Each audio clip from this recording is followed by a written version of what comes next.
Queridos seguidores de Terra Mirabile, en esta ocasión tenemos el lujo de disponer de una voz especialista y autorizada sobre la pérdida de biodiversidad en el Principado de Asturias. Como viene siendo habitual en el canal, vamos a decirle a David Álvarez que se autopresente. Por favor, David, bienvenido.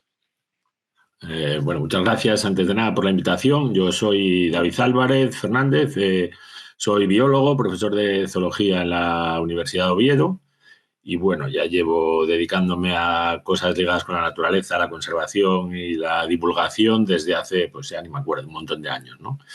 Y bueno, yo creo que es muy importante este tipo de entrevistas, por eso, aparte de la docencia y la investigación, pues le dedico parte de mi tiempo a esta la labor de divulgar desde la ciencia y también, pues como no, pues de meter caña a los que se lo merecen, ¿no? En este caso, como hablaremos a lo largo de la entrevista, ¿no? Eres buen conocedor de la fauna y de la biodiversidad asturiana como investigador, como docente. Hoy vamos a centrar nuestra charla en algo que es de máxima preocupación y es la pérdida de biodiversidad con respecto a dos especies. Vamos a empezar por una que digamos que tiene mucha relevancia social o mucha fama. Todos conoceremos todos los años cuando se celebra la pesca del campanu, todas estas cosas así tan turísticas, tan mediáticas. Pero el salmón en Asturias es un verdadero problema, su conservación, de hecho, está en un momento crítico. ¿Puedes iniciarnos un poco en comprender este problema? Sí, bueno, antes que nada decir que sí, como bien dices, está en un momento crítico, pero no es algo de ahora. Esto es algo que ya venimos arrastrando desde hace mucho tiempo y que ya llevamos avisando también, ¿no?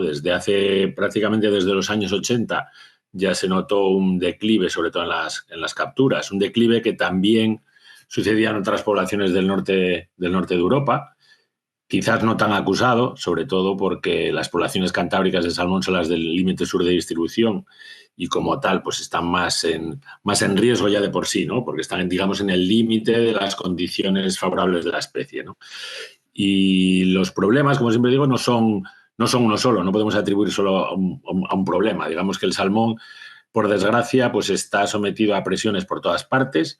Bueno, antes que nada, por introducir a la gente que no esté familiarizada con la especie, ¿no? El salmón es una especie que denominamos anadroma, tiene el ciclo repartido entre el medio fluvial y el medio marino, con lo cual es un problema añadido porque está sometido a presiones tanto en el medio fluvial como en el medio marino, ¿no? Y ha sufrido muchos cambios en primer lugar, en su hábitat, sobre todo en el hábitat fluvial, relacionado sobre todo con la fragmentación de los ríos, con la construcción de infraestructuras que impedían o dificultaban el acceso de los salmones a las zonas de cabecera, lo que por una parte también reducía el hábitat disponible para la puesta. Aparte, pues problemas de contaminación, que sí que es cierto que en el pasado, a lo mejor en el caso de Asturias, por ejemplo, había lavaderos de carbón, habían ríos que están muy, muy contaminados, tenemos un tipo de contaminación muy, muy característica y ahora esa contaminación ha desaparecido, pero tenemos otros contaminantes, pues ya pueden ser fertilizantes, ya pueden ser purines del ganado, etcétera, etcétera. Por otra parte, tenemos problemas nuevos, aparte de que muchas de esos obstáculos no se han eliminado, aunque por ley deberían ser eliminados. Yo no hablo solo de grandes infraestructuras, sino de pequeños obstáculos, como tenemos aquí, banzaos o pequeños saltos de agua que antes se usaban para derivaciones de agua hacia industria, por ejemplo, que ya quedaron completamente obsoletos, pero que no por ser pequeños son más difíciles, son más fáciles de saltar, ¿no? Esos seguimos teniéndolos, algunos están eliminando, otros no. Aparte tenemos, bueno, problemas de canalizaciones de río, eliminaciones de bosques de ribera, etcétera, etcétera. Eso por una parte, ¿no?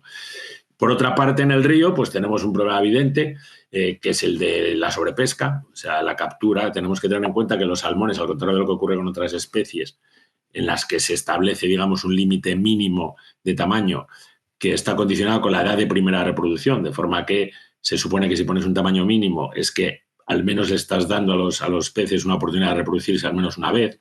En el caso del salmón tenemos que tener en cuenta que la inmensa mayoría, sino casi el 90% de los individuos que entran y se reproducen por primera vez. La mayoría de ellos, no todos, como ocurre en las poblaciones de salmónidos del Pacífico, por ejemplo, no todos se mueren, pero la mayoría sí se mueren, sobre todo en el caso de los machos, ¿no? Con lo cual estamos eliminando un número muy importante de reproductores del río, ¿no? Todo eso, digamos, hace un cóctel que perjudican gran parte a la especie. Por ejemplo, se oye muchas cosas, por ejemplo, en el caso de la mar, como os digo, la mayoría de los salmones, o todos los salmones que tenemos aquí, emigran, dependiendo entre 1 y 2 años después del nacimiento, emigran al mar, donde se concentran sobre todo en 2 zonas principales, ¿no? Que es una en el Mar del Norte y otra en Groenlandia. Y ahí se concentran todos los salmones que provienen de toda Europa. Ahí están todos juntos y, de hecho, esos caladeros, no me gusta la palabra, bueno, esas zonas de alimentación, digamos, eran desconocidas por la mayoría de la población hasta prácticamente principios mediados del siglo XX. Cuando se conocieron, pues empezaron a explotar intensamente, ¿no? En la mar. Se empezaron a explotar y eso evidentemente causó una disminución drástica de la especie. Y ahora, de hecho, es uno de los mantras que más se repiten, ¿no? Diciendo, bueno, ¿para qué vamos a hacer nada en el río? ¿Para qué vamos a limitar la pesca si ya pescan muchísimo en la mar, ¿no? Y hay que tener en cuenta que la mar, precisamente, se pescó tanto que ahora, prácticamente como la población ha bajado tanto, ya empieza a dejar de ser rentable la pesca en la mar, ¿no? ¿Qué implica eso? Que muchas de las flotas que se dedicaban a la pesca comercial de salmón han dejado de pescar, en parte porque algunas asociaciones, como la NASF, por ejemplo, que era el North Atlantic Salmon Fund, que es una organización no gubernamental que se dedicaba a comprar cuotas de pesca, ha comprado parte de esas cuotas. Por otra parte, como te digo, no es rentable la pesca, porque cada vez se necesita gastar más combustible, por ejemplo, en capturar los peces, y por otra parte porque esa industria ya, el salmón salvaje, digamos, ya no puede competir con las granjas, macrogranjas de salmón que hay, sobre todo en los países nórdicos, ¿no? Con lo cual yo siempre digo a lo mismo a la gente que dice esto, vete a la pescadería a ver cuánto salmón salvaje encuentras. No solo aquí, ni en Irlanda, ni en Escocia, ¿no? Y ese es otro problema añadido, también el de las macro industrias de pesca, porque muchas de esas granjas se escapan peces, se producen escapes, como pasó en Islandia hace poco. Esos peces son de la misma especie, pero, digamos, una especie domesticada, como una gallina y un gallo banquiva, ¿no? No son la misma especie, pero son distintos y tienen adaptaciones distintas.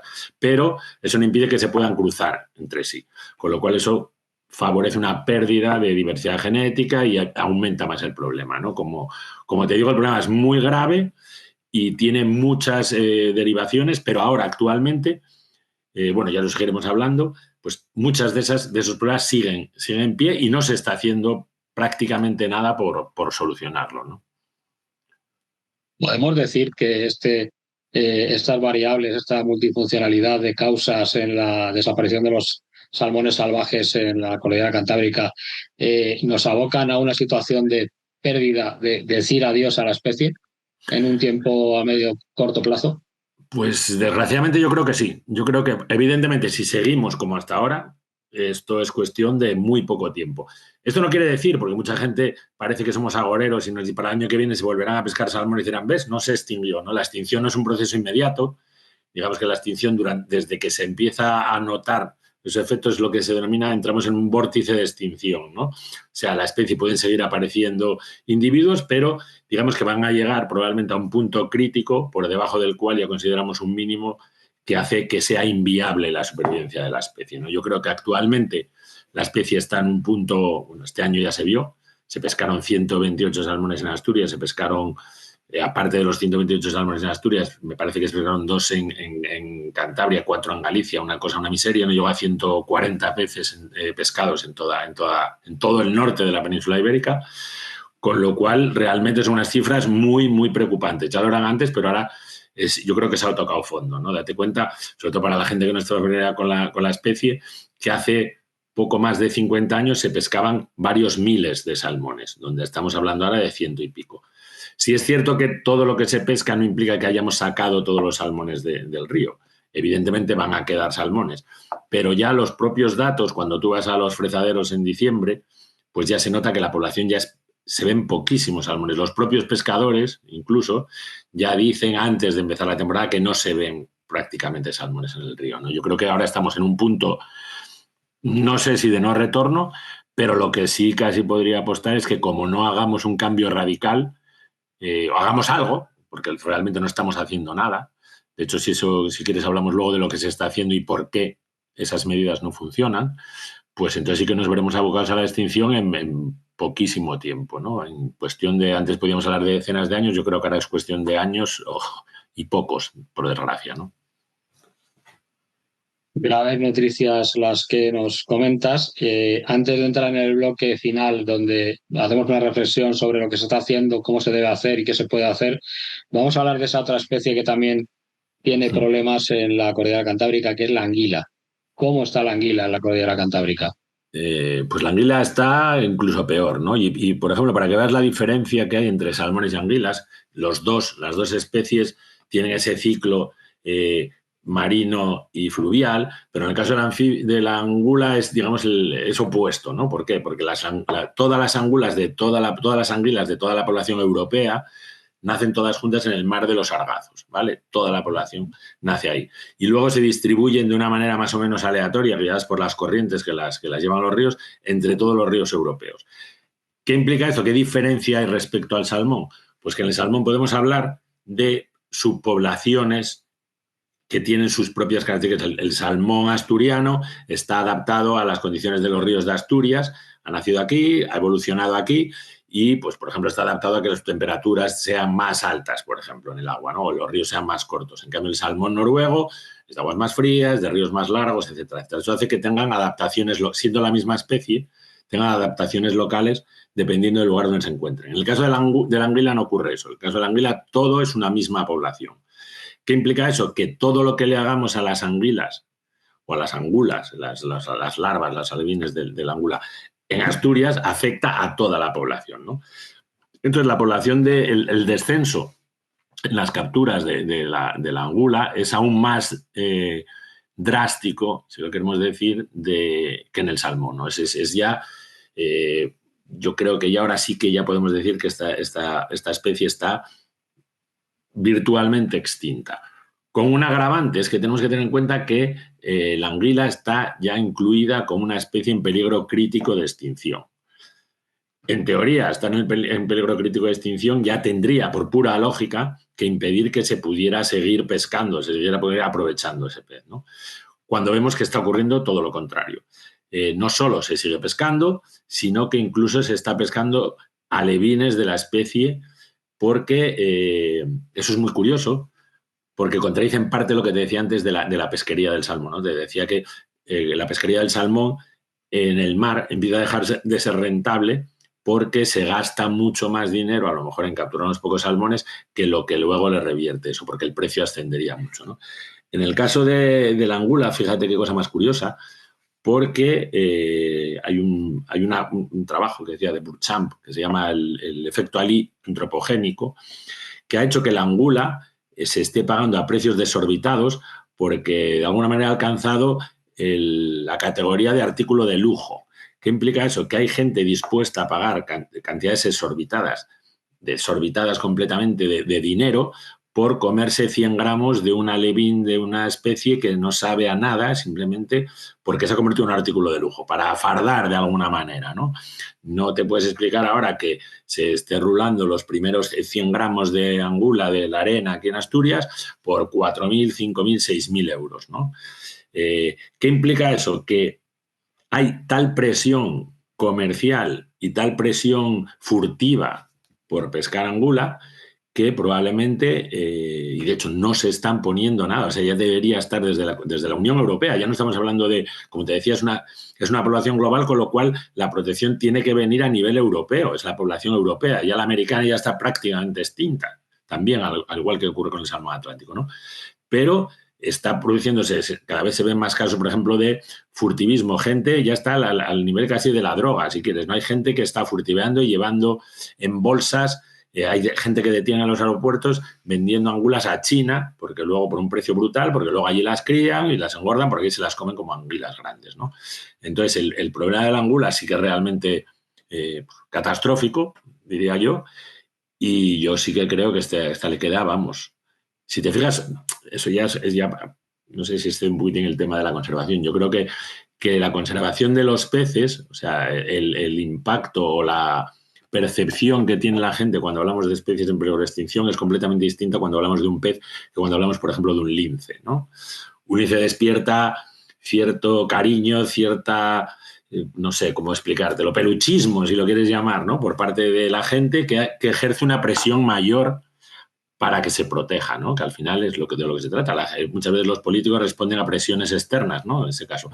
En el caso del salmón y de la angula ocurre lo mismo. Se sigue viendo como un pez, como un recurso, como un alimento, como llámalo como quieras, pero no despierta ese cariño, por decirlo de alguna manera así, un poco tal, y no se está haciendo nada. O sea, con el salmón y la anguila absolutamente nada. O sea, se están aplicando unas medidas que no sirven, pero se está siguiendo, se sigue permitiendo que se pesque unos animales que están desapareciendo, que están extinguiendo. Y es algo inaudito, ¿no? Como te digo, en el caso de la anguila hay mucha gente ya trabajando aquí en el País Vasco, en Doñana, etcétera, etcétera, que llevan muchísimos años diciendo que hay que parar, ya no se puede. Y nosotros seguimos yendo a Europa, se sigue negociando cupos y se sigue permitiendo, ¿no? Como decía un consejero asturiano hace unos años, un consejero de pesca, se jactaba en prensa de que le habían metido un gol a la Unión Europea, ¿no? Permitiendo que se pudiera seguir pescando. Hasta a ese nivel estamos, ¿no?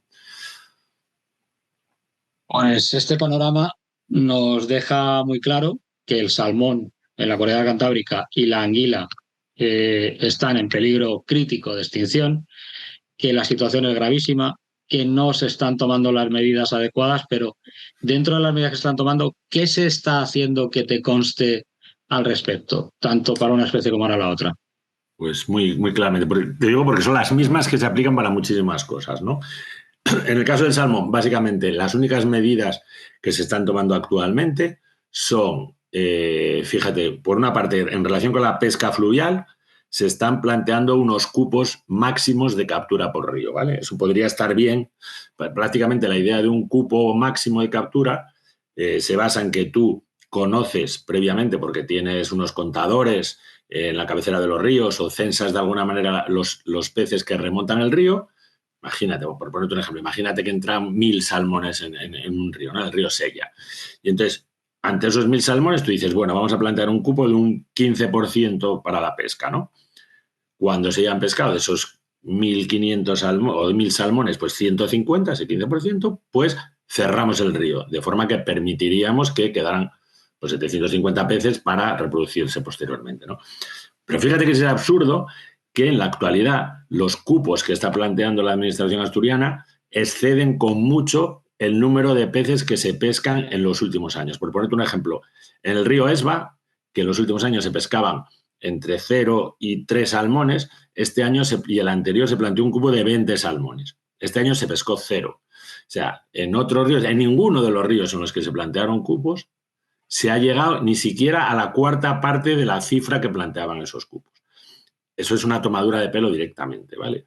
Aparte de eso, ¿qué se está haciendo? Los clásicos, matar depredadores, básicamente están matándose cormoranes grandes, se llevan marcando desde que se empezaron a implementar esta medida, me parece que van por unos 4.000, 4.500 sin obtener ningún resultado. Sigue habiendo cormoranes, que siempre hay depredadores. Tenemos esa manía de considerar a los depredadores como los malos de la película, cuando los depredadores estuvieron siempre. Y ahora ya están poniendo la picota, ya están hablando de nutrias, garzas, todo lo que se te ocurra. Todo lo que se coma nuestros salmones, como dicen ellos, es malo. Que los pesque yo, no, pero que se lo coman ellos, sí. Y luego la tercera medida que se está haciendo es las repoblaciones, ¿vale? Las repoblaciones que básicamente consisten en coger salmones cuando remontan, estabularlos en piscifactorías y cuando maduran desovarlos artificialmente, criarlos en una piscifactoría y cuando alcanzan un tamaño de unos 10-15 centímetros los sueltas al río de nuevo, ¿no? Eso que en principio podría parecer, bueno, pues una medida, bueno, una manera de eliminar esa mortalidad inicial, está claro y todos los estudios lo demuestran que es todo lo contrario. ¿Por qué? En primer lugar, porque estamos obviando una cosa tan estudiada y tan vista como es la selección natural, ¿no? Los animales, la mortalidad en los juveniles es algo natural. La mayoría de las especies, incluido el salmón, pues a lo mejor el 80 o el 90% de los peces se mueren antes de alcanzar el tamaño para migrar, ¿no? Esa selección la producen precisamente los depredadores, entre otros. Hacen que los animales más capacitados, más aptos, más fuertes que aquellos que tengan alguna tara, alguna enfermedad o lo que sea, sean consumidos por los depredadores y los más fuertes sobrevivan y lleguen a reproducirse, ¿no?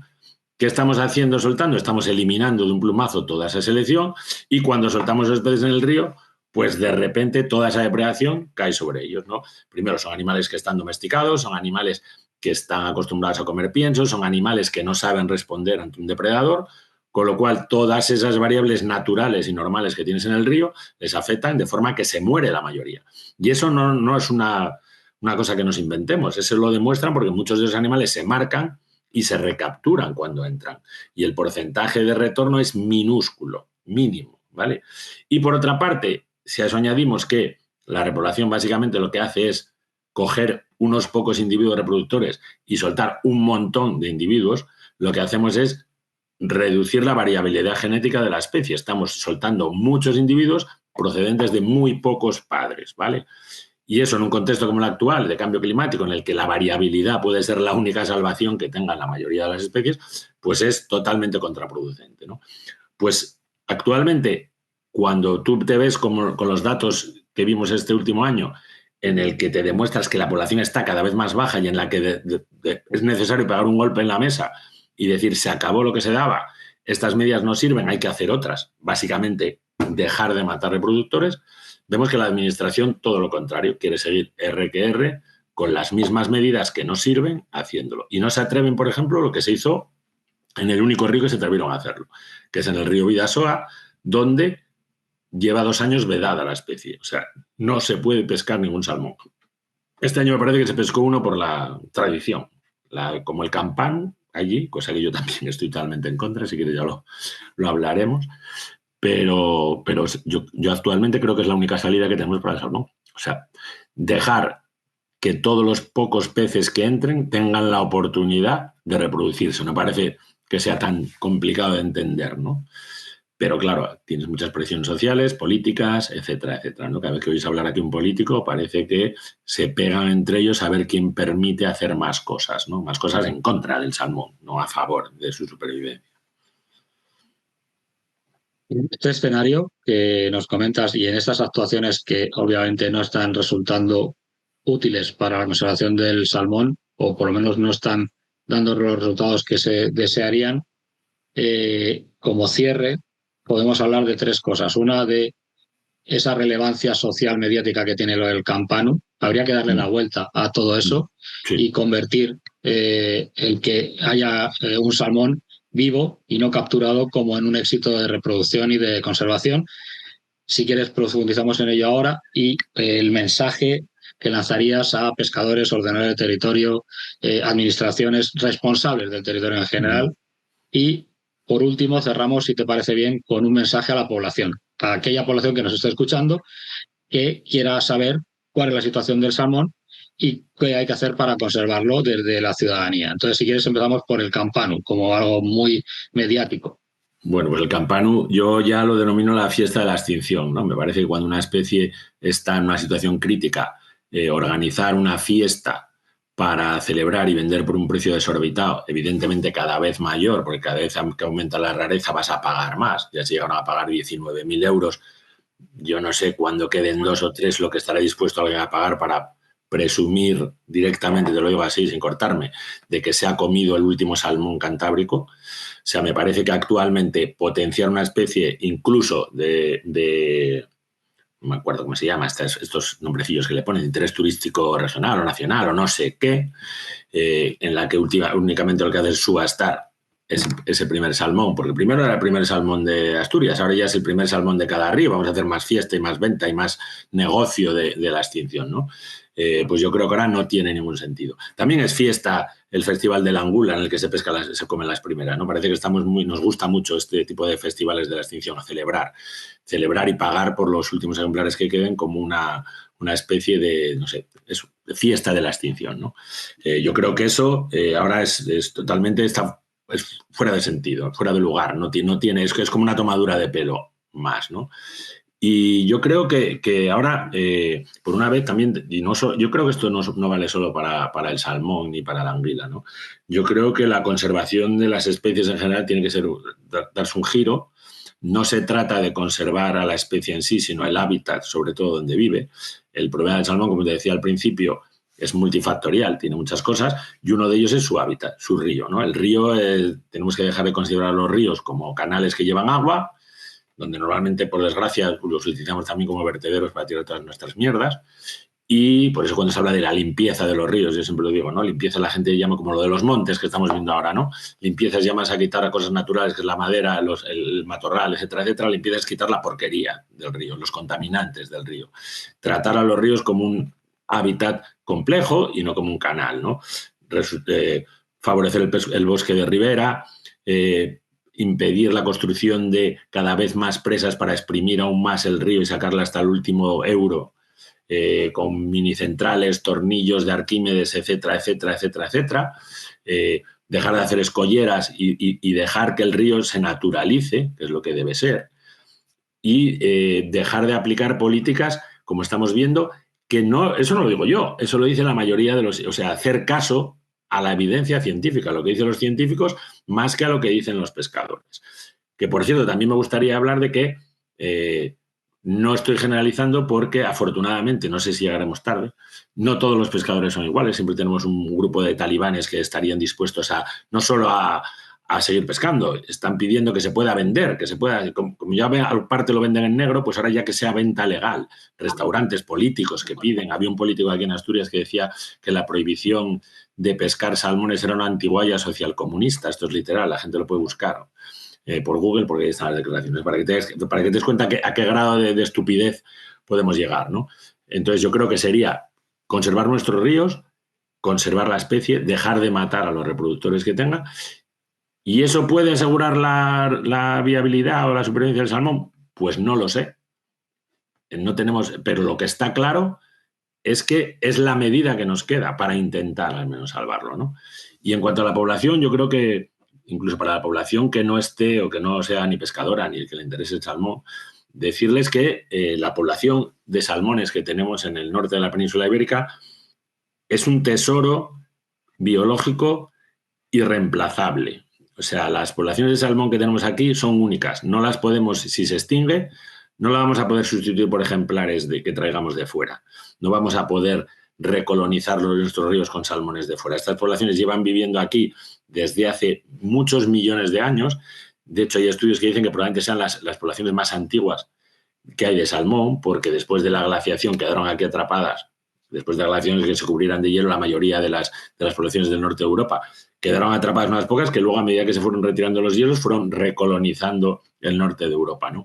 Pues esto es un tesoro a nivel del que tendríamos que estar orgullosos todos y del que tendríamos que presionar todos, pescadores, no pescadores, naturalistas, no naturalistas, para impedir que nos carguemos esto por puro egoísmo, ¿no? Que es lo que está sucediendo actualmente. Y desidia, llámalo como quieras, ¿no? Yo creo que ese es el mensaje que daría, y al que pueda todavía que se acerque un día a un río en otoño, cuando está una cascada echando agua, de los pocos ríos que lo puede ver, y vea a los salmones saltando y vea toda esa historia biológica que tienen detrás, todo lo que han pasado esos salmones en el río, en el mar, para regresar al río a reproducirse y que luego con una caña nos lo saquemos y nos lo vendamos en la fiesta del campano, ¿no? Sin dejarle que culmine su viaje. Puede sonar muy poético, pero yo creo que ese es el mensaje que lo daría, ¿no? Que la gente se fije, estudie, lea un poco la vida de los salmones y probablemente se sorprenda, ¿no? De todo lo que hay ahí detrás.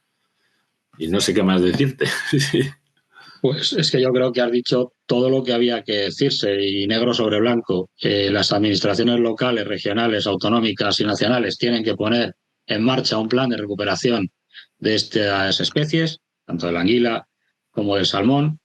Tiene que dejar de celebrarse el extinguir una especie, sino celebrarse su recuperación. Ahí sí que podríamos hacer una gran fiesta todos, sí, porque no es patrimonio de unos ríos de Asturias, es patrimonio de la humanidad.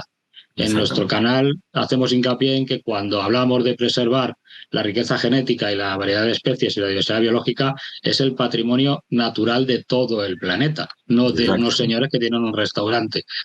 No somos unos talibanes que van en contra del desarrollo turístico, del desarrollo económico, ni de la naturaleza, de la economía de una región, sino precisamente lo que intentamos es poner foco con especialistas y voces autorizadas sobre la preservación de la riqueza cultural y natural de una tierra que es de todos y que por lo tanto hemos de conservar y es obligación para generaciones próximas.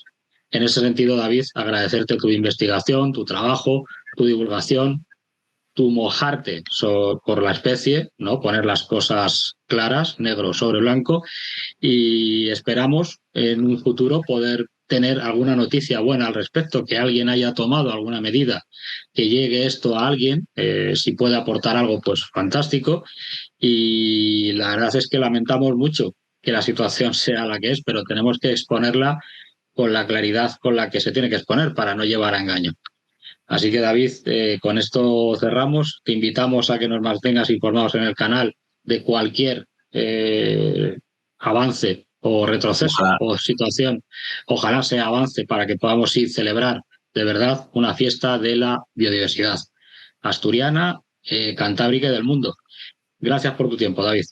Gracias a vosotros por invitarme y como dices, ojalá podamos, eso sí que sería un motivo de celebración, ¿no? Decir que las cifras empiezan a aumentar, que de repente pues la gente empieza a presionar lo suficiente. Ya te digo que una cosa que es de agradecer es que ya yo tengo muchos amigos pescadores que antes estaban totalmente en contra a lo mejor de lo conservar, querían seguir pescando y que ahora ya han dejado las cañas y han dicho es que no se puede más. Ya aunque sea por ese punto egoísta de decir, ostras, que yo si quiero pescar salmones, tiene que haber salmones, ¿no? Lo mínimo.